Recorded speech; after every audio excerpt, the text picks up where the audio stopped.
Okay. Right. Good evening, council. Oh, Yeah. he's on your board? Yeah. Oh, okay, I know that. Okay, go ahead, you can go. Okay, thank you.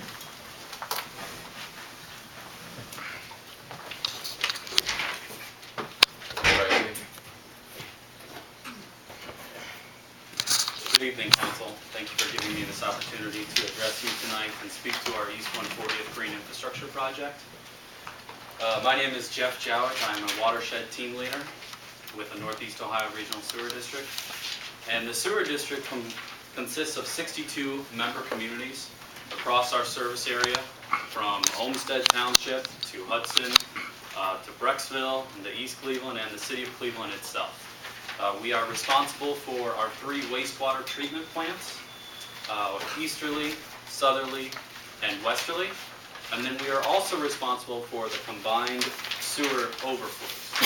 So what are combined sewer overflows? Well, about 100 years ago, in these older cities, city of Cleveland and the urban ring communities of East Cleveland, Cleveland Heights, the engineering at the time was to build one single pipe to carry your sanitary sewage away from the public towards the environment. We didn't have treatment plants at that time.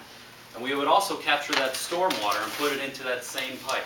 We would carry it away from the public and put it into the environment. We then learned that putting raw sewage into our rivers and streams and the lake was not a good idea. So we started building our treatment plants, and we started building new sewers to take that flow to the treatment plants. Now, when we constructed these combined sewers, we also built in combined sewer overflows. So this was a way to protect against surface flooding, street flooding, basement flooding due to increased flow due to rainwater. So while most of that flow was getting to the treatment plants, during larger rain events, that would discharge into the environment, still causing some sanitary sewage going into the environment. When the sewer district was created in 1972, there were 9 billion, with a B, billion gallons of combined sewer overflow within our region.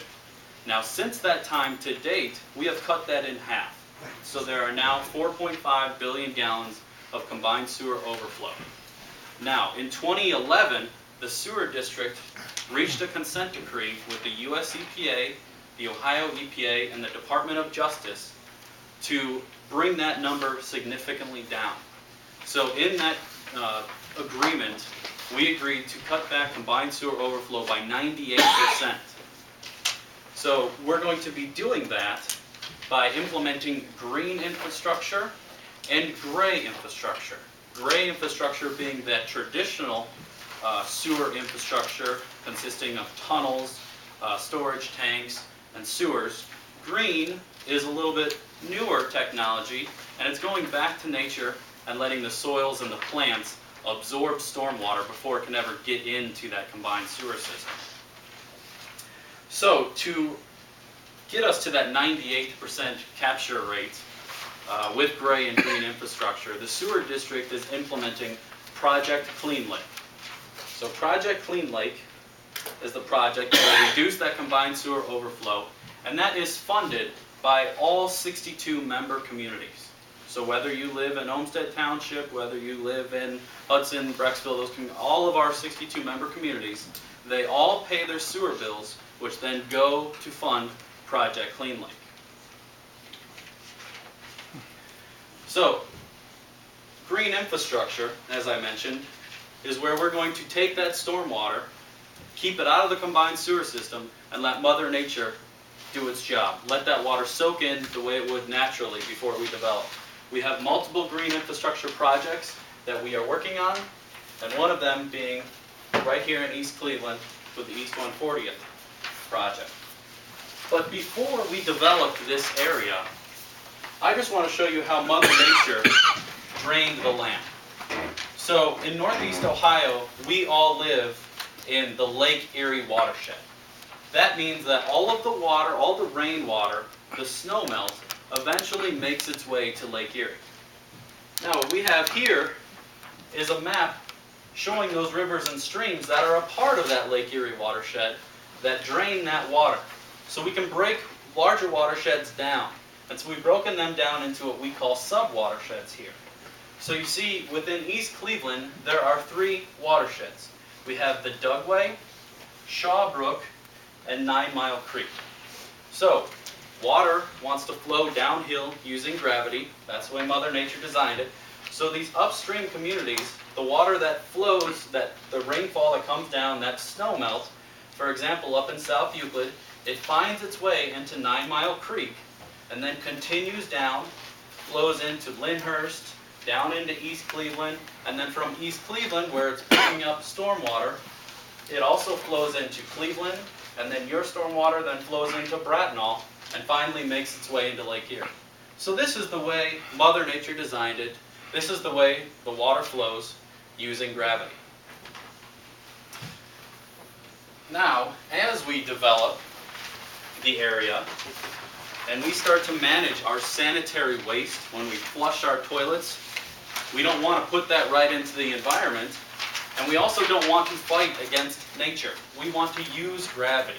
Okay? We can build pump stations, we can send that uphill, but it's very expensive to do that.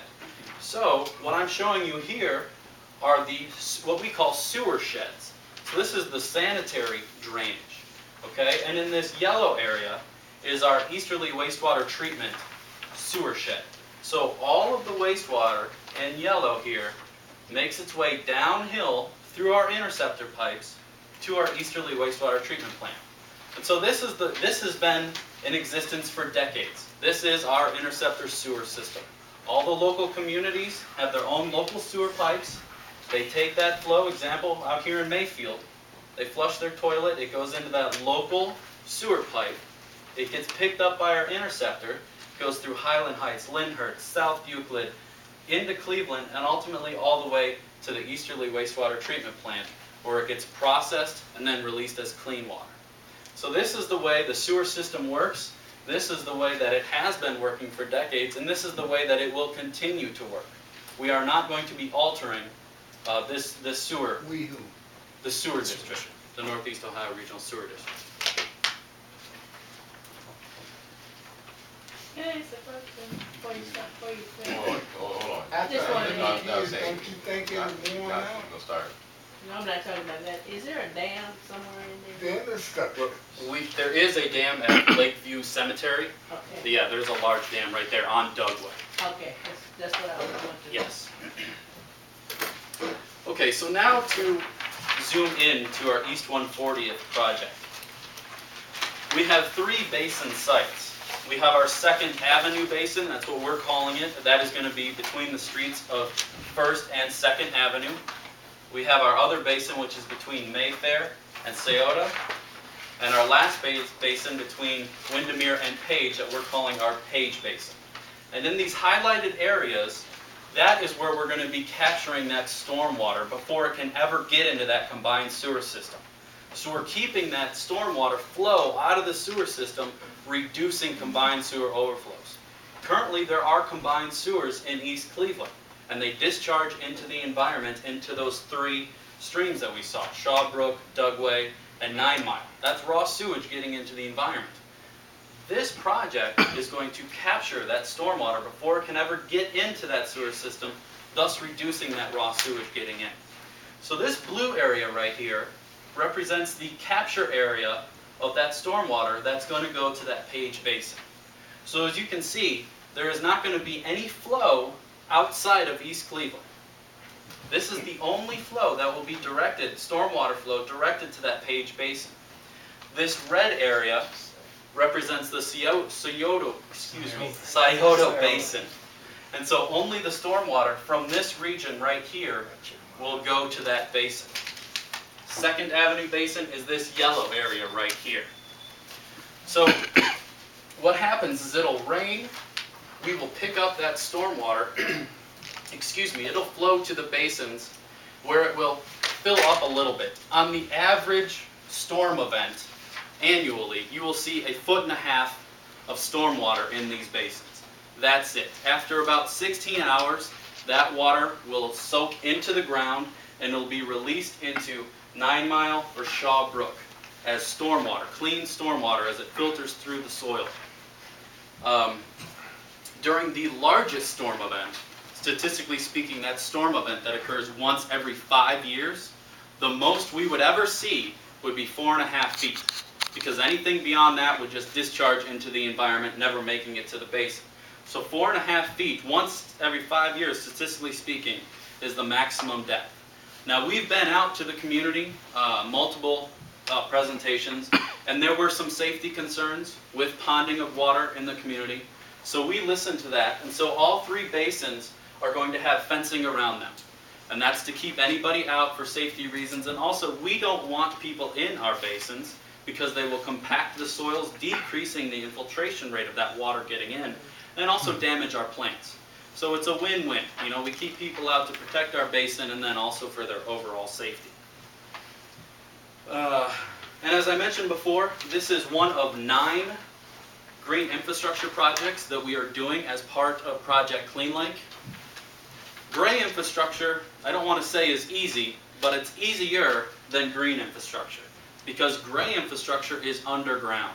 We can tunnel almost through anything depending upon the soils and the rocks, and we can essentially put a sewer anywhere underground. These green infrastructure features are very specific based upon the existing natural topology, the existing sewer alignment, the availability of vacant land, and then also access to a stormwater offloading point, such as Dugway, Shaw, or 9 Mile Brook. So this location is ideal for the sewer district, along with those other 8 locations, because of the existing characteristics that are out there. So we are really excited about this project. These, we feel, are going to be park-like amenities for the community to enjoy.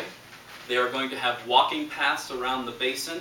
We are going to have some seating there, some educational signage. We have also been meeting with the school district, and at the Scioto Basin, which is going to be right across the street from Mayfair Elementary School, we are planning an educational center area in which teachers can take students out there, learn about the urban water cycle, and learn about how the basin is treating water, reducing combined sewer overflows. So we are really excited about this project and very proud of it. And really quickly, I think, hopefully Jeff's presentation was helpful. My name is Joseph Jenkins. I'm a government affairs specialist with the sewer district. I see a lot of familiar faces in the audience. The one thing I would say, just to add on to that, is at the request of some of the council, we developed a fact sheet that kind of crystallizes a lot of the things that Jeff has said. And I think we can take responsibility for the fact that to this point, perhaps really the work that we're planning to do and the message of why we're here and what it will do, maybe we haven't conveyed it well enough, okay? And so that's why we're here this evening, and that's also why, we took the time to draft a fact sheet that kind of explains some of the issues that we're going to address, why we're coming, and hopefully to dispel some of the misconceptions about the work that we're doing. So I provided hard copies of it that are there, that were there on the chair when you come in. I know the council has some, and I've also shared it with the clerk so that it can be posted on the city's website and on the Facebook page. I would really urge you to take a look at that. You may have questions this evening that we'll try to address, but when you get home, if you're still thinking about this, some of the things are unclear. Between Jeff and I and some of our colleagues, we did the best that we could to kind of try and brainstorm some of the questions people have about this and some of the things that may cause some apprehension, and address those in this fact sheet. We may not have caught it all, okay? If we didn't, please either reach out to me, reach out to your council. We can do another one, okay? We want to make sure that our outreach is clear with what we're doing here. There's nothing nefarious in our plans. Everything that Jeff explained is the reason why we're coming to East Cleveland. So again, I would just briefly urge you, take a look at the fact sheet that we drafted up, look on the website, take a hard copy. I hopefully brought enough. And again, I think if there's time for questions, we can try and address So, May I? Oh, okay, before we start, we're gonna allow up to 15 minutes for questions. Everybody respect one person when they're talking so you can hear clearly and get a response clearly, okay? You mentioned that there's 9 communities involved in this? no, 9 green infrastructure 9. projects. The other 8 are in the city of Cleveland. So this is the only one outside of the city. Oh, okay. You mentioned 9 Mile Creek, Mm-hmm. Dugway, and Shawbrook. Correct. These are basins or what are these? No, these are streams. These are natural streams. These are in East Cleveland. And they're in East Cleveland. They have since been culverted and buried. So you may not be able to see them except for certain locations, but they are still functioning and transporting stormwater to Lake Erie. Okay, Just well, FYI, if I'm correct, I think East Cleveland used to be called 9 Mile before it became a township. oh, okay. Well, my question to the two gentlemen is, you guys been out here about 3 or 4 times, and I think you were out here about a week or two ago at the library, is that correct? That is correct. And I got some calls from citizens that were kind of dissatisfied. They think that we'll be receiving sewage through our city from the other suburbs, and they see it as a negative. Also, it was stated to me, and you can maybe respond to it, that we really don't have any choice. This is a done deal. This is going to go forward whether the people like it or not. Okay, so I need you to respond to that. And lastly is, you said something that caught my attention too. You said ponding or basin will be fenced in. And elaborate on that. And I was thinking, and this may be a little bit left field, but I thought about it the other day when I kept hearing about this Zika virus, and this 2.5 foot water city. I wanted and this question to you guys, some Zika virus potential in that. So kind of respond to that, because Sure. my major concern is that our citizens need to feel comfortable if we're going to be receiving this through our city, that it's not going to be a hazard. Okay? Absolutely. Yes, All right. yes. So I'll start out with the mosquito Okay. issue, okay? All right. One thing I believe I failed to mention is that 240 days out of the year, these basins will be dry. There won't be any water in them at all. When we do get an average storm event, it will pond up to 1.5 foot, Mhm. and it'll go down within a few hours. Now, mosquitoes need, and this is in the FAQs that we sent out, they need to have like at minimum a week to mature and come from larva all the way up to mosquitoes. They won't have that time. So even if mosquitoes lay eggs in that water, they will die because that water will drain down. If that water is ponding longer than 18 hours, that means there's something wrong with the basins. And that is our responsibility to make sure that these are functioning properly. And that is through our consent decree with the U.S. EPA. So they are mandating that these work, and it's also up to us to make sure that these amenities look nice and they are maintained with the fencing and picking up trash. That will all be the sewer district's responsibility. As far as sanitary flow, we are not going to be changing any sort of sanitary flow.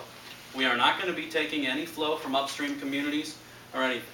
The flow that you're seeing, this is all we're doing is capturing storm water to keep that out of the combined sewer system. All the sanitary flow is going to continue to go through this network of sewer pipes that is already in existence.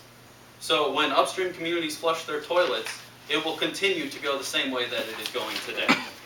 What we are doing is trying to capture that storm water and keep it out of the sewer system so that it doesn't discharge with sanitary sewage into the environment. And just a real quick thing to add to that, because I think it really bears repeating. When we speak about the sanitary system, okay, as Jeff explained, the sanitary system, when upstream or eastern community flushes their toilet, it's been like that for decades and it will continue to be like that. That sanitary flow in no way stops in East Cleveland, okay? There's not a situation where the sewer district has some kind of, under the table agreement where the sanitary flow stops in East Cleveland. When those toilets are flushed, it goes through several other communities, including East Cleveland, continues beyond East Cleveland into the city of Cleveland, and Brattonall, and then ultimately to our treatment facility. I think that really bears mentioning, okay? There's no sanitary flow or sewage from other communities that will be stopping and being stored in East Cleveland. The only thing that will be stored in any way will be the rainwater that falls from nature when it rains or snows and things like that in these basins in the catchment areas that Jeff has outlined. Okay, I just want to make sure that that's clear. And also, these upstream communities were developed after the inner ring suburbs and the city of Cleveland, so they don't have combined sewers. So they have two pipes. because we started to realize that one pipe was not the way to design sewers. So they have a storm sewer that discharges into the local stream in that community, and then a sanitary pipe. So for us to do our work in reducing combined sewer overflows, it doesn't make any sense to do work in upstream communities because they don't have combined sewer systems. Mr. Holmes was next. Yeah, Mr. Holmes. Yeah, I hear what you're saying, the storm sewer and the sanitary sewer, they all get a difference. I understand. But what I'm saying, thinking is, I seen on one of those papers where they said they got 21 miles of pipe to run. And they're gonna run 21 miles of pipe in the city of East Cleveland. Or they're gonna tap into some of the storm sewer coming out of these other communities to come in here in those green spaces. That's all I want to know. Sure. You're not going to use any water coming from Lyndhurst, Pepper Pipes, Beechwood, coming through. Not out of their pipe, not out of their storm sewer. There's none of that water going to come to East Cleveland? We don't want any of that water to come I to said East none. Cleveland. Wait a minute. I hear what you're saying, brother. Right. It's two different things. You don't want it. But is it? It is not. Because Not in those pipes. That's for sure. correct. Okay. We are not increasing any flows into East Cleveland. Because if we did that at all, we would be increasing the flow within that combined sewer system, thus increasing combined sewer overflows, thus shooting ourselves in the foot with our consent decree with the U.S. EPA. Now, of those miles of pipes that you said, yes, there are going to be some pipes in East Cleveland because we're going to have to take some of this storm water to the basins. And we're going to have to take other flow from East Cleveland to our treatment plant because we're going to upsize some sewer pipes to make sure that there's more capacity and that it's not going into the environment. So any miles of pipe that you saw are miles of pipe that are in East Cleveland and on its way to our treatment plant through the city of Cleveland as well. Okay. Zaki. So I have a couple of questions. One being, to understand exactly what you're saying is that only the water that is being captured in each one of these given diagrams here with the yellow, red, and blue is captured storm water from the city of East Cleveland that is being taken to a place and collected. That's the only place that water is coming from. You are absolutely correct. Absolutely. Second thing, once the water is collected, what sort of, or how do you deal with the smell of that water, and how would that impact the current residents that are living there and their property values? Because if these things, I don't know how they look. Do you have a picture of how they look? Yeah. Because even though the city in some areas may look like it is today, East Cleveland had a past, and East Cleveland also has a future. So if in fact in the future people want to build homes, or we want with these collection agencies in any way depreciate the current homeowners' values, and how would a person approach, or a developer look at having those basins sitting there before they decide to develop new homes in these areas? Okay, well, first of all, there really shouldn't be a smell because that water, as I said, it's only going to be there for a couple hours, and it's rainwater, and it's going to soak into the ground. But come on, let's be real. We all know that's in theory. That's a theory. But in case, let's say that does not happen, and we do get an overflow of rain, and that water is sitting there for a few days. Do you have other, let me do it a different way. Is there other communities where you have these sitting right now where we can actually look at some studies and listen to what those neighbors say about those drains sitting there? Sure. So first let me address your first comment. If that's sitting for a few days, that means that the system is broken, and we have to go out there and address it. That means it's not functioning properly, okay? So it really should not, the way it's designed, the way it's engineered, it will not pond for a few days. We will have regular maintenance on those and making sure that they function properly. If it is ponding, we need to get out there immediately and take care of that. Do we have something that ties you back to that the city can hold you and the sewer district responsible to, that they can actually use to hold you, and not just the state or the government, but the city of East Cleveland? Do they have rights in this contract that you're signing with them, whatever they have to do, to make sure they can force you to come fix these things if they're not right? Well, we are working through the proper permitting and agreements that are necessary through the city of East Cleveland. So certainly the city of East Cleveland will contact us and we would go out there and take care of it. So that's going through like the property and contracts committee of the city of East Cleveland? It's going through the building commissioner, and then he's following up, telling us the proper process. So I'm not familiar with that process, Okay. but our project manager is taking us through that. I'm trying to be fair, a lot of people raise their hands. You wanted to finish there, you okay? I guess. The lady at the end. No. My name is Linda Carter. And along the same question that you had, I was wondering if there was any documentation or precedent of any communities with measurable outcomes. And he asked it, but you said yes, but I'd like to know where you can get that information. Sure. So green infrastructure might be new to Northeast Ohio. Well, you know what? It's not that new to Northeast Ohio. On a scale like this, it's a little bit larger than we've seen in other places. But if you, just down the road on Euclid, what is it? There's condos or apartments called University Circle. Circle East. Circle East. There are basins right in front of that. Very small, but essentially doing the same thing that's going on here. They're capturing that stormwater and letting it soak into the ground. So these are all around us. We may or may not notice it. And other cities throughout the country are also implementing large-scale green infrastructure. I think Seattle, the federal government is paying for the infrastructure of America.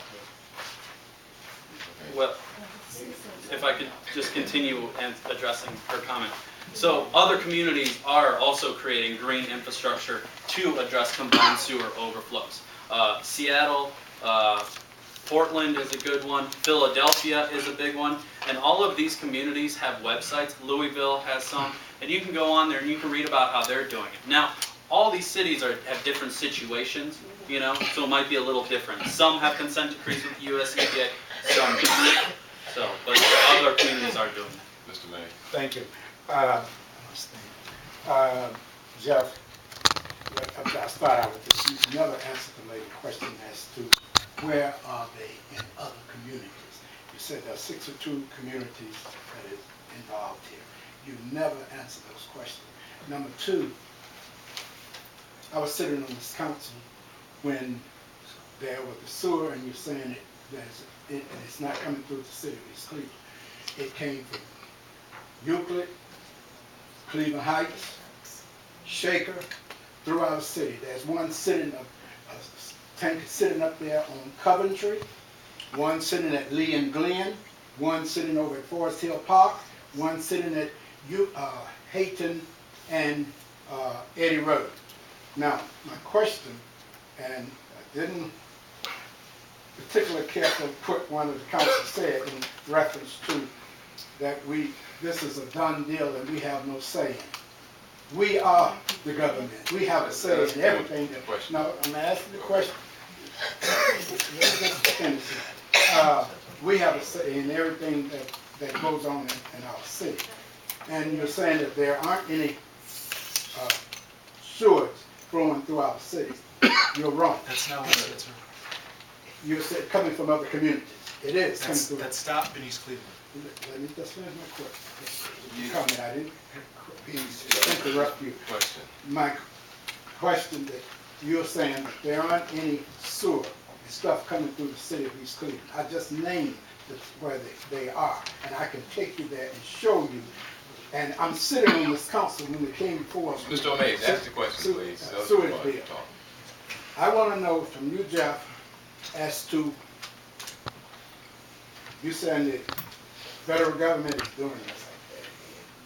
Where is the money? Who's going to pay for this? Because right now the rainwater or whatever, it soaks in the ground anyway. And then you're saying it only takes a day or two before it soaks in the ground. Do you not know that we're sitting on black clay and water stands longer? And I would like for you to answer the question, what community, particularly a municipality, maybe I'll put it that way, what municipality have these things in their community? Number two, you said it will only be East Cleveland. So where are you going to start and where are you going to end in the city of East Cleveland? Because I know you can push pipes under the ground, because we got pipes running under the ground now, and it could be connected to other communities. So I'm not surprised about that. I know that can happen.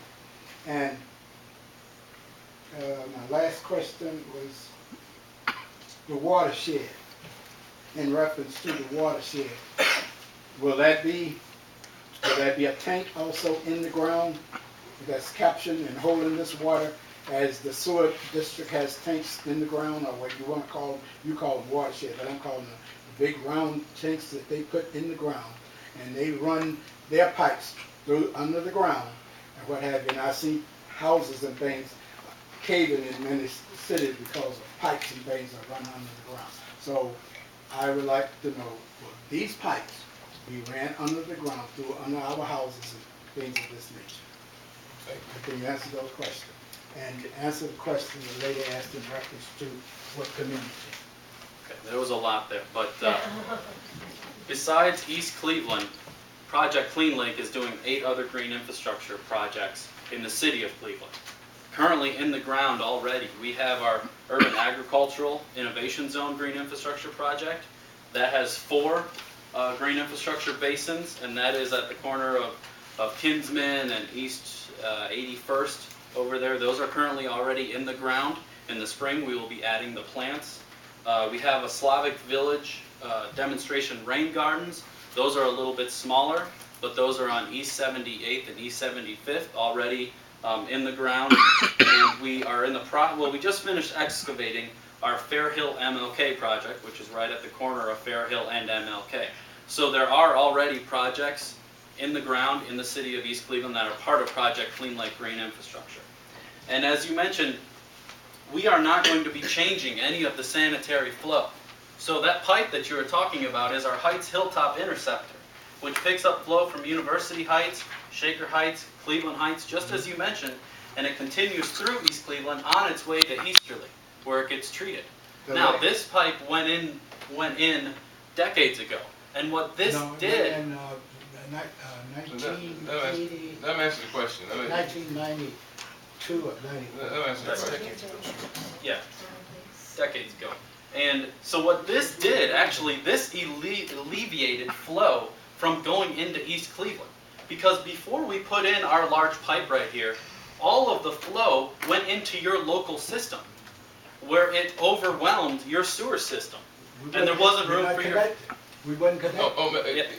Y'all can go back and forth. You got to finish because we got other people got questions. I just wanted to let you know we were not connected. Okay.